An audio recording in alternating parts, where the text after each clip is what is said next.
Peace, everybody. So we've had some interesting developments over the past few days. Kazi already, I believe, Sister Kazi already gave you guys a little overview of what happened in Rochelle, Georgia, where we were met with a not so friendly group of people. I don't want to call them a mob, but I guess you might as well call them a mob. Um, they greeted us with shotguns and dogs because we had the audacity to believe that we were welcome to stay in their town, as they said. Um, Georgia is an interesting place, and before this happened, I was actually going to make a separate post about Georgia, and it's specifically about the towns we visited in Georgia after Hazelhurst. I'm not gonna make this real long because I really want to be concise with this and just give you guys an update of what happened, um, to let you know why the walk has been postponed. Like, we are not defeated; we're just detoured at this point. So we're still pushing forward with the center. We still will be doing fundraisers for the center.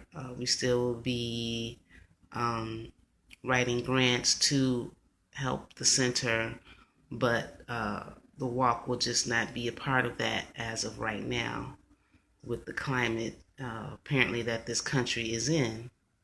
Um, but so after Georgia was fine until we reached Hazelhurst, which was a nice little town in Georgia, and we were hosted by the Mormon church there actually, which they were very supportive of what we were doing. After Hazelhurst, then we noticed that there was, that's where Cotton, Georgia began. We started seeing just nothing but cotton fields everywhere, as far as the eye can see, cotton fields. Um, we also noticed like a change in the people. Um, People weren't as friendly as they were um, coming through the rest of Georgia and also Florida. Um, yeah, black or white people weren't as friendly as they were, and they were really shocked to see us, walking, and but they weren't curious enough to ask why. Except, of course, the police. The police, all throughout our journey, they didn't hesitate to question us, about what we were doing, why we were doing it, run our IDs to see if we had warrants, etc., etc. So we were used to that. Um, but after Hazelhurst, it was definitely a difference in the climate, in the whole vibe, and the whole energy of the towns that we were walking to. And I'll fast forward to the town of Ryan, Georgia, which we got to right after we went to Jacksonville, Florida. Jacksonville, Georgia, um, which uh, once we got to Ryan and we met up with the beautiful people at, I didn't get a chance to post about the people at the St. James Missionary Baptist Church in Ryan, Georgia either. How they embraced us. It just felt like family, like people we had known all our lives, and in particular, um, Pastor John, Brother John of St. James Missionary Baptist. But we were wondering like why people had such fear, because passing through before we got to Jacksonville, some brothers had pulled us over. They were driving a huge huge truck with cotton just stuffed in the back of it, it was probably it was a huge truck. It was bigger than a semi truck full of cotton. And they pulled over. They were concerned. They're like, "Where y'all from? Because we know you're not from here." And they said, "You need to go ahead. You need to hurry. you need to get to Jacksonville. You don't need to be on these roads because, these, as they said, crackers will take any excuse to do something to you. And at that time, we just thought, oh, you know, it's just because, they're fearful of things that happened in the past. And, we took it kind of with a grain of salt, but we took heed, but honestly, I did kind of take it with a grain of salt. I just thought that it was unwarranted fear, that seeing strangers in their town, that they, were like, what are you guys doing here? You need to get on to the next town. Don't linger on these roads because it's not safe. Um, so we got to Jacksonville. Okay, like I said, Ryan is right past Jacksonville, and Brother John and Ryan started telling us the history of Jacksonville, which he said that Frederick Douglass, when he visited it, he said that it was a literal hell on earth to him. Jacksonville, Georgia was the town that you sent your nigger to when they were acting up.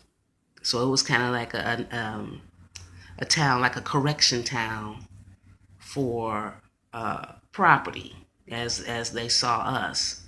And he said if they couldn't get your nigger to act right, then they would kill Kim or her and just send you another one in its place, one that would act right.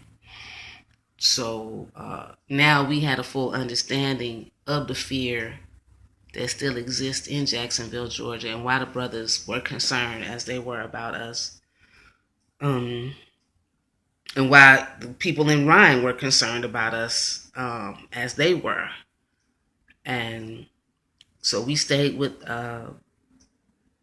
Brother John that evening. He hosted us. We ate dinner, had a wonderful time, told us some incredible stories that still trying to process at this time right now. And I'll talk about sometime in the future.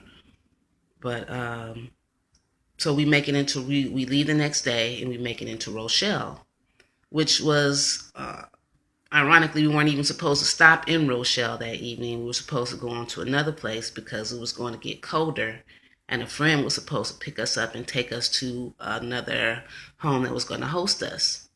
This friend did not show up. So we were, in essence, kind of stranded there in Rochelle. But it was still early. It had just turned dark, so it was very early, like 6:30. So we had made plans to stay at the parsonage, near the First Baptist parsonage there, not knowing that it was on the wrong side of town, or the white side of town, I guess, as you would say, in those places. So we were looking, it was very dark. We were looking, Brother Seymour had his phone. We were looking on the GPS for the correct address, the correct location, the address. I had a huge mag flashlight. We were both taking turns with that. And couldn't find the place. So suddenly we were confronted with barking dogs, a huge silver pickup truck that came up on us on our left at 9 o'clock, blocked our way. An older white couple questioning us who we were, what we were doing here. Then at 12 o'clock, here comes up some younger white guys with shotguns. Then at 3 o'clock, here comes some more people with dogs. And so at this point, I just go into a deep and eerie calm just so we can get the hell out of there. And in particular, I was concerned for Seymour's safety because of course, I know women still are attacked as well, but I also know the plight of young black men, especially young black dark men. So I was really concerned about doing whatever I had to do to get him out of that situation because I felt responsible. And so I'm reaching for my card in my little slingback pouch that I have. And as I'm reaching for my card, my business card, to give it to them to explain further who I am, it flashed instantly in my mind like, damn, you're reaching. They could say you were reaching for a weapon or anything, so you know you can get shot, right? But then at the same time, once again, instantly, this is all going flashing through my mind at millisecond speed. You got to reach for this card to kind of try and legitimize yourself. So I end up reaching for it anyway, as slowly as I could, hand them my card, and they're like, call the pastor, da da da. This is all the white female that was in the truck with the man. I guess she's seeing what's about to go down, and she's trying to de-escalate in whatever ways that she could, because all the other men were ramped up. It's like it was hunting season for them. That's what it felt like. 3 minutes into this conversation, which seemed like forever, then the police come, but they're just standing there watching these people on us. So the people kind of disperse a bit. We walk, talk to the policeman. He gives us the same interrogation. No comfort on, sorry, these people pulled the shotguns on you, asking them why they have shotguns on you, asking them why they have dogs on you. He's just explaining to us, oh, well, you know, it's a small town. You guys are strangers. So, you know, it's to be expected. Then he points us in the location of another church where we can go. And instead of offering us a ride of safe passage, he just points us in a direction. And so we walk. And as we walk, they're following us in their cars. We get to the church. I really don't still feel safe at this point. We're setting up the camp, and they're congregating across. It's a huge wide lawn on the church, and they're congregating across the way where a Dollar General is. And you know, you hear sniggles and little nigga this or whatever. See the police cars passing back and forth, but not in the we want to keep you protected way, but in a kind of Gestapo type of way. We want to get you out of here. You need to leave. We want you to feel as uncomfortable as possible. So at that point, my granny's voice popped in my head. She's like, call Brother John. And of course, I just met this man. I didn't know this man. But something just had, my granny said, call Brother John. He will help you guys. So I looked in I couldn't find his number at first, and I kind of panicked. So I looked in my bag. I found his number. He had written his number on a napkin for me, along with a number for a prayer line. So I texted him and told him what had went down. And I asked him, I said, can you come and get us?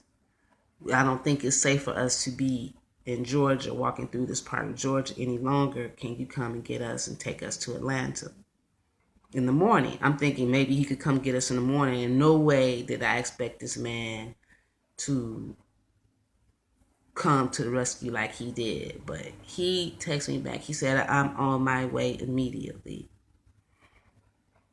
And he was texting me all the way to make sure that everything was still okay and that we weren't in immediate danger before he got there.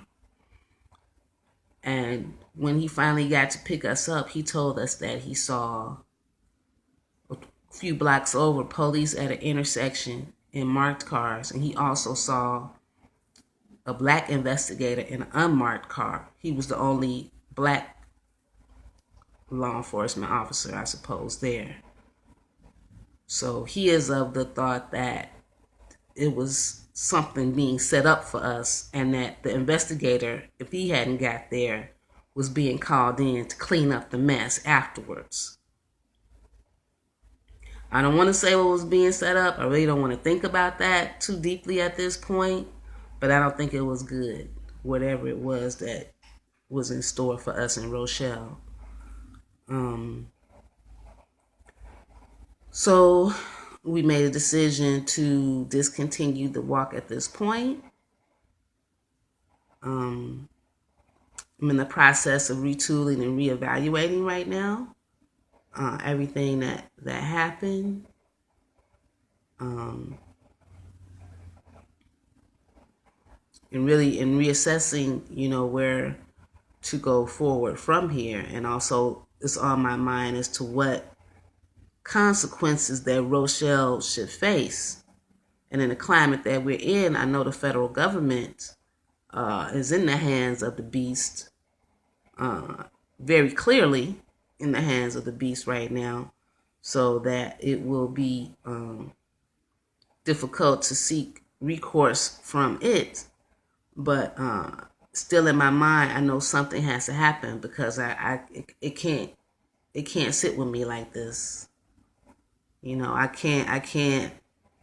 can't rest knowing that people could get away with doing things like this.